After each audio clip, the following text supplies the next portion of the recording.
วัสดีจ้าคนสวยสวัสดีสิไปไซนี่นะไปบ้านทะเลไปบาร์เซเลนไปหาผู้บ่าวบ่บ่ไปทงเนาะโดนแล้วบ่ได้เยี่ยมยามพี่น้องอันนี้จะเป็นสาวเจ้าเด้อพี่น้องเอ้ยอัน3เลยบ่เอาจัดไปบัดนี้ สาวเจ้าคนสวยประจำหมู่บ้านบ่พี่น้องคนแต่งตัวงามหลายเด้องามแบบธรรมศาสตร์สาวลาวคนนี้เอาไปเลยน้องเอออัน3เลยบ่มาเขตนี่เขาเจ้าตามข่าวมันแปลกเลยเห็นบ่แปลกบ่แปลกเลยแตกต่างจากเมืองนอกบ่ชนเผ่าเมืองกองแตกต่างเลยเฉพาะในเมืองนอกมันต่างกับชนบทเมืองสิโปน FC หลายๆคนเห็นบ่มันตาอัปเดตวิถีชีวิตน้องมันเป็นจังไดมันมาจังไดนี่ล่ะพี่น้องมื้อนี้มาเยี่ยมมายามเพิ่นไปตากน้ำบรรยากาศยามแรงๆชีวิตสาวหนึ่งสาวสวยประจำหมู่บ้านนี่ล่ะบอนเขาเจ้า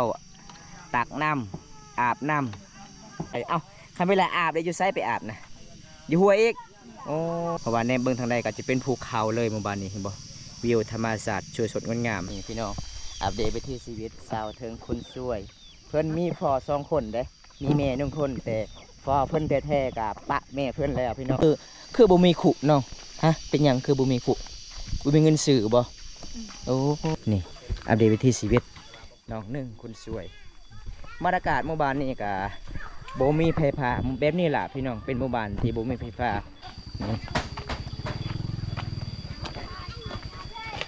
ขึ้นได้บ่ได้อยู่เนาะมื้อนี้กลับกันเด้อน้องเด้อเพราะว่ามาเยี่ยมมายามน้องกับบ่มีหยังละของผักของตอนเด้อน้องเด้อถ้ามีมื้อหน้า FC พังถ่ายพังลาวอยากมาเยี่ยมมายามได้เนาะเฮือนศาลบ้านเฮาก็ประมาณส่ำนี้เนาะน้องจังได๋กลับกันเด้อน้องเด้อบ๊ายบายบ๊ายบาย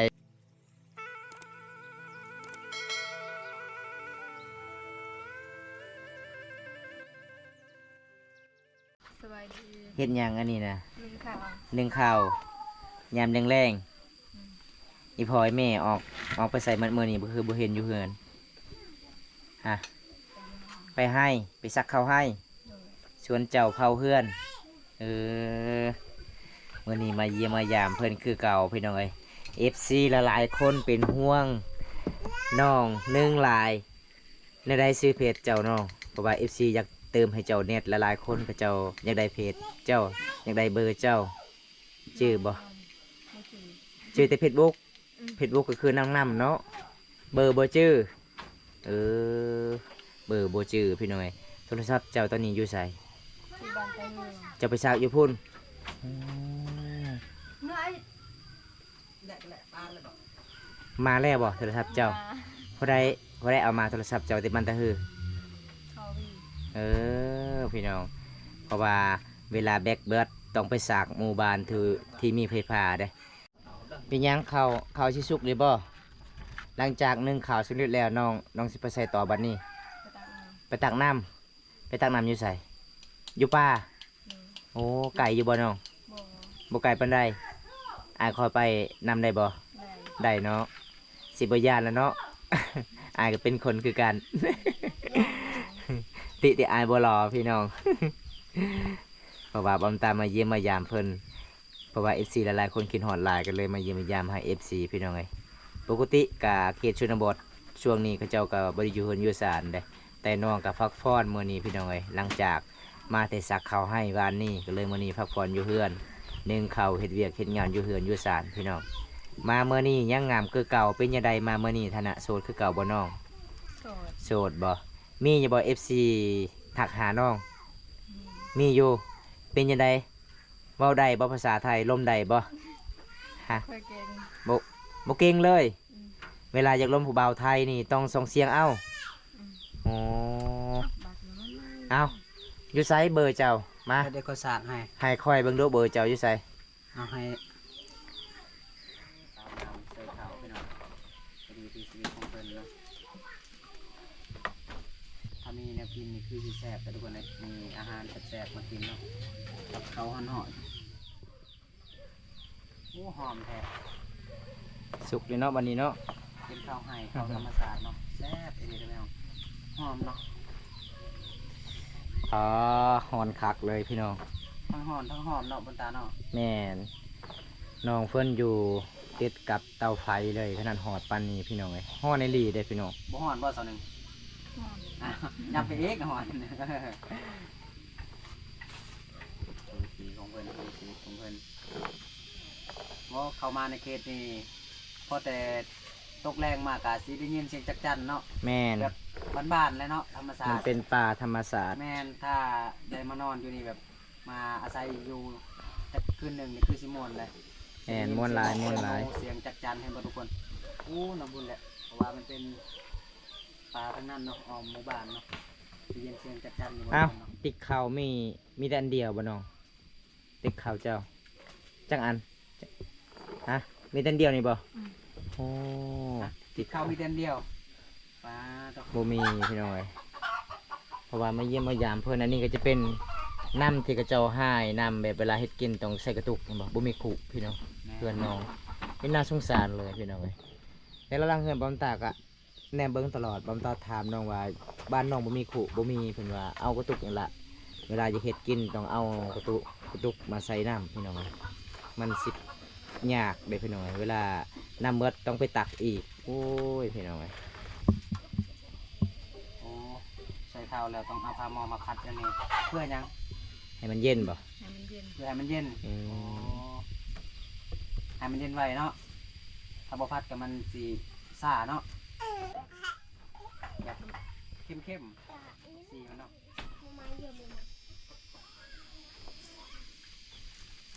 สิให้เบาโกยบ่บัดนี้ เบิ่งเบาโกยนั่งเฝ้าผู้สาวช่วยเขาพี่น้องบรรยากาศยามยังแรงเพราะว่ามาเยี่ยมมายามเมื่อนี้เป๊ะพอดีน้องนึ่งเขาพี่น้องเอ้ยเพราะว่าเพิ่นว่าหลังจากนึ่งเขาแล้วเพิ่นก็ไปตักน้ำในบรรยากาศยามยังแรงพี่น้องสาวเล่าวเขตนี้ก็ละลายคนขยันหลายเลยพี่น้องเอ้ยเสื้อเวียกอีพออีเมตอนเวลาเป็นสาวโสด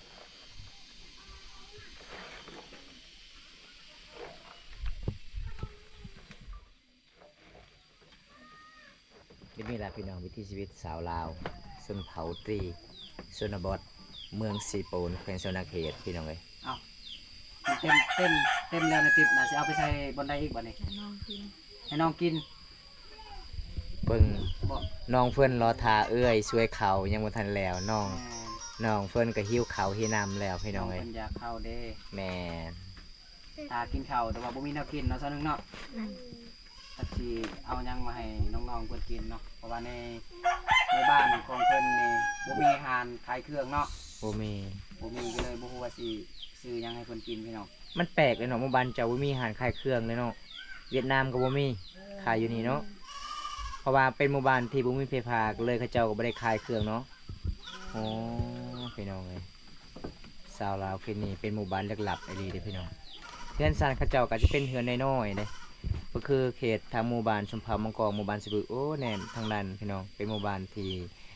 ป่าอุดมสมบูรณ์มีแต่เฮือนหลังใหญ่ๆเขาเจ้ามีแต่เฮือนแปลนมาเขตนี้มันสิเป็นหมู่บ้านลึกลับเลยเป็นวิถีชีวิตแบบเดิม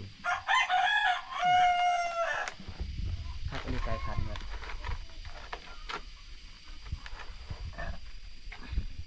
เป็นยังอีกอันนี้นะสิใส่ติ๊กตอยบ่ บอก เพิ่นสิเอาไปให้น้องเพิ่นกิน จะให้น้องกิน แล้วแม่น้องสาว หิวข้าวเลยบ่น้องหิวข้าวแล้วบ่น้อง เซย บ่เกี่ยวเลยเห็นบ่ นี่พี่น้องสำเร็จฝืนหนึ่งเข่าบรรยากาศในเมืองสาวหนึ่งเจ้าคือเอาไว้ข้าวอยู่นี่ มาใกล้บ่ได้กินบ่บ่มีติ๊กข้าวบ่น้องบ่มีบ่โอ้ยพี่น้องเอ้ยเพื่อนน้องบ่มีติ๊กข้าวเลยน้องเอาไว้จุดนี้เด้หลังจากเพิ่นนึ่งข้าวสำเร็จแล้วเพิ่นก็สิไปตักน้ำอีกพี่น้องเอ้ยเพื่อนน้องบ่มีขู่ก็เลยเอากระตุกมาใส่พี่น้องตักน้ำเฮ็ดกินเห็นบ่พี่น้องอย่างใดบอมตากาสิพา FC หลายๆคนรับชมวิถีชีวิตสาวหนึ่งพี่น้องบรรยากาศยามแรงๆพี่น้องเอ้ยอัปเดตวิถีชีวิตสาวลาวมื้อนี้มันเป็นจังไดมาจังไดพี่น้องนี่เห็นบ่พี่น้องเพิ่นก็สิถอกน้ำแบบนี้ล่ะพี่น้องเอ้ยเพื่อนสานบ้านซองเพิ่นก็ประมาณซำนี้พี่น้องเป็นนางสงสารนี่เด้ เพิ่นบ่มีกระตุกบ่เพิ่นก็เอา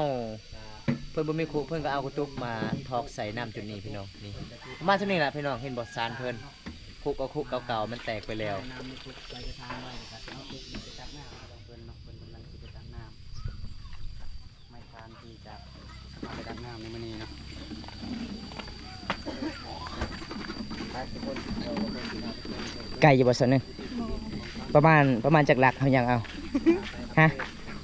ประมาณ มันฮอดจะ บ่ฮอดหลักเนาะ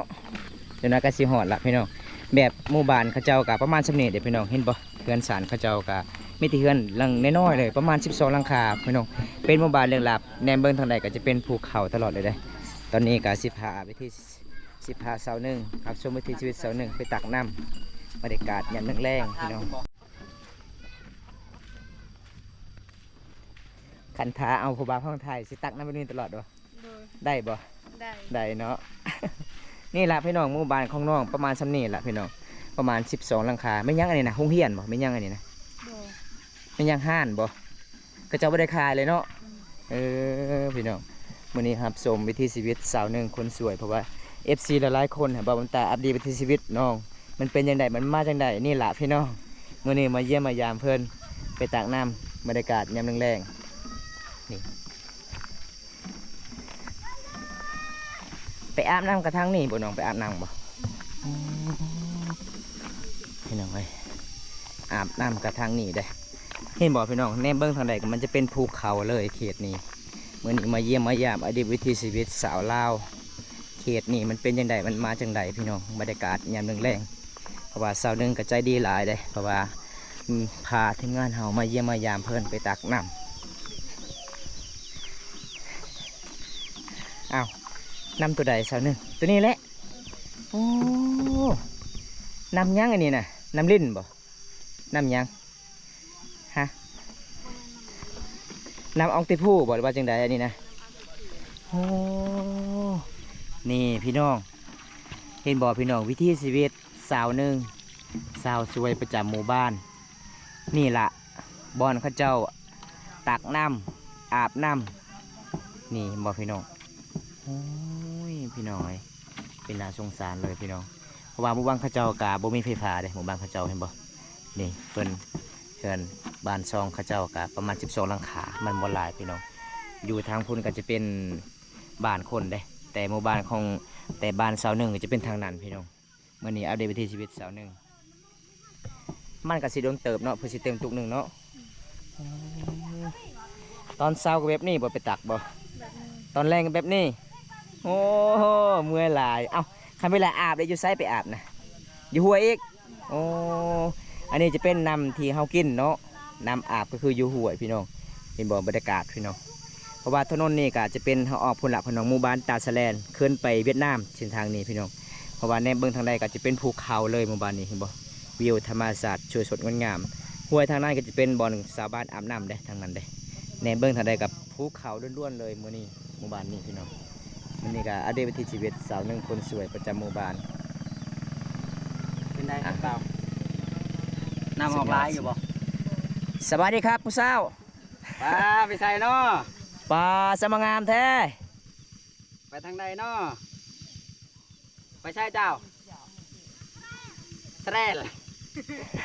ไปเห็ดหยัง ไปแขก ไปเห็ดหยังไปเลย มันเลย ไปเล่นพี่น้อง โอ้ อันนี้จะเป็นสาวเจ้าที่บอมตาก็เคยไปถ่ายได้ สวัสดีจ้าคนสวย สวัสดี สิไปไซนี่นะ ไปบ้านทะเล ไปบ้านสะแลนไปหาผู้บ่าวบ่ บ่ไปทงน้อง ไปส่งน้องโอ้โดนแล้วบ่ได้เยี่ยมยามพี่น้องอันนี้จะเป็นสาวเจ้าเด้อพี่น้องเอ้ยอัด3เลยบ่ อาทาม เอาจัดไปบัดนี้ สาวเจ้าคนสวยประจำหมู่บ้านบ่พี่น้องคนแต่งตัวงามหลายเด้องามแบบธรรมศาสตร์สาวลาวเคนนี้เอาไปเลยน้องอัด3เลยบ่โอ้สุดยอดหลายเลยพี่น้องเอ้ย2ตุกแล้ว โอ้ยเว้าค่อยๆเด้อเนาะเขาจะบ่ได้ยินเนาะ น้องเมื่อยหลายตักน้ำโอ้ยพี่น้อง เอามาจากตุกมื้อนี้จากตุกก็4ตุกโอ้ยพี่น้องเอ้ยบ่ฮู้ว่าทุกคนได้ยินหรือบ่เนาะแต่บ่ค่อยน่ะบ่ค่อยได้ยินปานใดเนาะที่สาวหนึงเพิ่นเว้าบ่ค่อยๆอีหลีเด้ นี่ล่ะพี่น้องมาเยี่ยมมายามสาวลาวเขตนี้เมื่อนี้ได้ฟอสาวเจ้าพี่น้องเอ้ยแต่บ่ได้เยี่ยมยามเพิ่นเพราะว่าเพิ่นก็สิออกไปแขกเพราะว่าเขตหมู่บ้านนี้ผู้สาวหลายๆคนเฮาทักทายเขาเจ้าก็บ่คิดคุยได้ม่วนหลายเด้บ่สาวหนึงหมู่บ้านเจ้าผู้สาวจักคน 3 3คนกับสาวเจ้าบ่สาวเจ้าสาวเดือแล้วก็สาวหนึงมีแต่คนงามๆเนาะหมู่บ้านเจ้าเนาะ ขนาดเป็นหมู่บ้านลึกลับก็ยังงามพี่น้องเอ้ยน้องกินยังมาคืองามแทนหลายๆคนผู้สาวฮะมันได้กินย่างกินแต่หน่อไม้ ซุ่มพองามพี่น้องเอ้ยกินแบบอาหารธรรมศาสตร์พี่น้องเอ้ยเพราะว่าสาวเล่าวคิดนี้3 คนบอมตาก็เคยทักทายเขาเจ้าก็บอกคุยได้มวนหลายพี่น้องเอ้ยตอนนี้สาวหนึงก็สิตักน้ำบรรยากาศยังแรงเพื่อสิเต้วันนี้ก็เป็นง่ายพี่น้องดับเป็น2 ชั่วโมงละพี่น้องเอ้ยเป็นน่าสงสารเลยหมู่บ้านนี้บ่มีน้ำพี่น้องเอ้ยน้ำเป็นน้ำที่เขาเจ้าใส่ทั้งหมู่บ้านได้แล้วบัดนี้ ตั้งน้ำเลยเจ้าสิไปอาบน้ำต่อบ่บัดนี้ จักโมงน้องไปอาบน้ำ จักโมงไปอาบน้ำ 5 โมงโอ้มันสินักเติบอยู่เด้อพี่น้องเอ้ยนี่พี่น้องอัปเดตไปที่ชีวิตสาวเทิงคนสวย เพิ่นมีพ่อ2 คนเด้มีแม่1 คนแต่พ่อเพิ่นแท้ๆกับปะแม่เพิ่นแล้วพี่น้องก็เลยอีพ่อเอาเมียคนใหม่พี่น้องเอ้ยนี่เห็นบ่คนสู่ชีวิตอลิพี่น้อง วิถีชีวิตของผู้สาว บ่สาวหนึงอีพ่อเจ้าผู้ใหม่นี่ฮักเคยพ่อเจ้าแต่เก่าบ่ฮักเนาะโอ้พี่น้องเพราะว่าการใช้ชีวิตช่วยเวียกอีพ่ออีแม่ก็คือมีที่สาว1 คนเดียวได้ช่วยเวียกอีพ่อพี่น้องเพิ่นตักน้ำ มาตักเลยนี่ อ้าวน้องคือบ่มีขุน้องฮะเป็นหยังคือบ่มีขุบ่มีเงินซื้อบ่โอ้เอากระตุกนี่แหละใส่น้ำพี่น้อง บ่าวบุญตาคือบ่ซอยน้องแน่ ให้ค่อยซอยได้บ่ เกรงใจบ่แม่นบ่ เห็นบ่ เกรงใจ ฟ้ามันก็สิเบิดพี่น้องไอ้ฟ้ามันก็เสียไปแล้วแต่นี่ฮอดเฮือนเพิ่นก็สิเบิดตัวมันบ่มีฟ้าพี่น้องแบบซาลาวเขตนี้หลายคนขยันได้แบบนี้ล่ะพี่น้องการใช้ชีวิตบ้านนอกบ้านนาเขตชนบทหมู่บ้านลึกลับพี่น้องเห็นบ่ใครแต่เฮือนของเพิ่นก็บ่ได้ไกลปานใดเด้เห็นบ่พี่น้องนี่อัปเดตวิถีชีวิตน้องหนึงคนสวยบรรยากาศหมู่บ้านนี้ก็บ่มีไฟฟ้าแบบนี้ล่ะพี่น้องเป็นหมู่บ้านที่บ่มีไฟฟ้า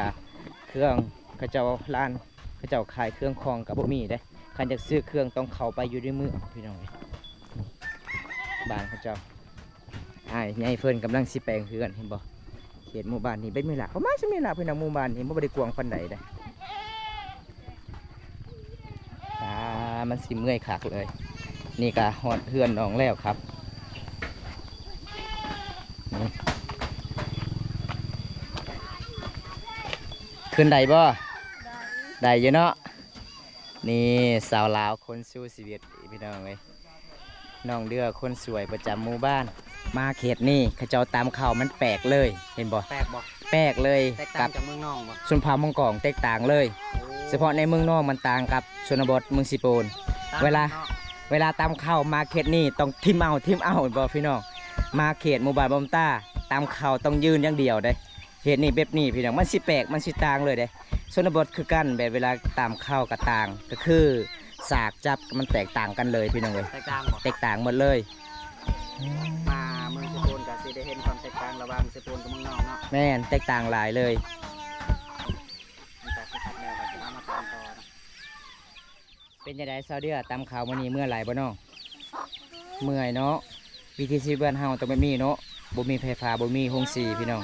ต้องตามแบบนี้เลยพี่น้องเอ้ยแต่ค่อยมาเขตหมู่บ้านเจ้าการตามข่าวมันต่างได้กับหมู่บ้านค่อยหมู่บ้านค่อยก็คือชุมเผ่ามังกรหมู่บ้านเจ้าคือชุมเผ่าตรีบ่โอ้พี่น้องจังไดก็สู้ด้วยน้องเด้อตอนนี้ไอ้กลับกันเด้อน้องเด้อเพราะว่ามาเยี่ยมมายามน้องกับบ่มีหยังละขอให้น้องอยู่ดีมีแหงเด้อมื้อหน้าวางมื้อหน้ามาเยี่ยมยามกันใหม่เด้อบ๊ายบายบ๊ายบายน้องบ๊ายบายอันนี้จะเป็นสาวเดือพี่น้องเอ้ยเพราะว่าบำตาก่อนสิเดินทางหมู่บ้านนี้จะมีผู้สาว3 คนเด้สาวเดือสาวเจ้าแล้วก็สาวหนึ่งก่อนสิกลับบ้านต้องลาจากน้องเดือก่อนพี่น้องเพราะว่าเพิ่นก็สิตำเข้าวต่อเพราะว่าเฮาก็บ่อยากรบกวนน้องเดี๋ยวไปที่ชีวิตน้องบรรยากาศในเมืองแรงพี่น้องตักน้ำแล้วเพิ่นก็สิเก็บเครื่องเก็บของสิอาบน้ำบรรยากาศในเมืองแรงนี่พี่น้องเอ้ยวิถีชีวิตสาวลาวก็ประมาณซึ่งนี้ล่ะพี่น้องอัปเดตวิถีชีวิตสาวลาวชนเผ่าตีในเขตชนบทเมืองสิโปนพี่น้องอันนี้จะเป็นบ้านของสาวหนึ่งได้เห็นบ่บ้านเขาเจ้าก็โอ้พี่น้องคันมันยามฝนตกนี่แล้วเลยสังกะสีก็พังนี่แล้วไม่เฮียที่แอมเพื่อนสารมันก็สิพังพี่น้องวิถีชีวิตเป็นเดิมเป็นหมู่บ้านที่มีไฟฟ้าเป็นหมู่บ้านลึกลับเป็นจังได๋มื้อนี้สาวหนึ่งไปตักน้ำเมื่อยหลายบ่น้องเมื่อยบ่เมื่อยเพราะว่าวิถีชีวิตบ้านเฮาต้องแบบนี้เนาะเมื่อยก็ต้องสู้เนาะ ตอนนี้ขอขอบใจละลายๆเด้อที่พาไอ้ายรับชมวิถีชีวิตน้องในเขตนี้เมื่อนี้ไอ้กลับกันเด้อน้องเด้อเพราะว่ามาเยี่ยมมายามน้องกับบุมีหยังละของผากของตอนเด้อน้องเด้อถ้ามีมือหน้าเอฟซีพังถ่ายพังเล่าวอยากมาเยี่ยมมายามใดเนาะเกินสารบ้านเฮากับประมาณสักนี้นะน้องแต่ไหนไอ้กลับกันเด้อน้องเด้อบายบายบายบายนี่ตอนนี้บอมตากับอัมลาจากสาวลาวละลายคนพี่น้องไอ้เอ้า จังได้บอมตากับสิปิดไว้สำนี้ก่อนพี่น้องคลิปนี้ก็ขอจุไว้เท่านี้ก่อนพี่น้องมื้อนี้บอมตากับสิพา FC หลายๆคนรับชมวิถีชีวิตสาวลาวซุมเผาตรีเขตเมืองสิโปนกับประมาณสำนี้เด้อพี่น้องเอ้ยรับชมวิถีชีวิตเขตลาวหมู่บ้านนี้ผู้สาวหลายๆคนก็บ่คิดคุยได้มื้อนี้ได้เจอสาวหนึ่งสาวเดือสาวเจ้าหมู่บ้านนี้มี3คนผู้สาวงามมีแต่3คนล่ะพี่น้องผู้สาวในเขตชนบทหมู่บ้านนี้เป็นหมู่บ้านที่มี12หลังคาเฮือนหมู่บ้านนี้พี่น้องบ่หลายเด้เป็นหมู่บ้านลึกลับบ่มีสัญญาณ แต่ได้บอมตากับสิกลับเมืองน้องตอนนี้พี่น้องไอ้บอมตากับสิปิดไว้สำนีก่อนพี่น้องคลิปนี้ขอจุไว้ที่นี่ก่อนพี่น้องครับก็ได้รับชมคลิปนี้แล้วก็อย่าลืมฝากกันไลค์กดแชร์กดติดตามในเด้อพี่น้องฝากเป็นกำลังใจให้บอมตาเฮ็ดคลิปตอนต่อไปพี่น้องเอ้ยขอกล่าวคำว่าสวัสดีบันส่วนบ๊ายบายครับ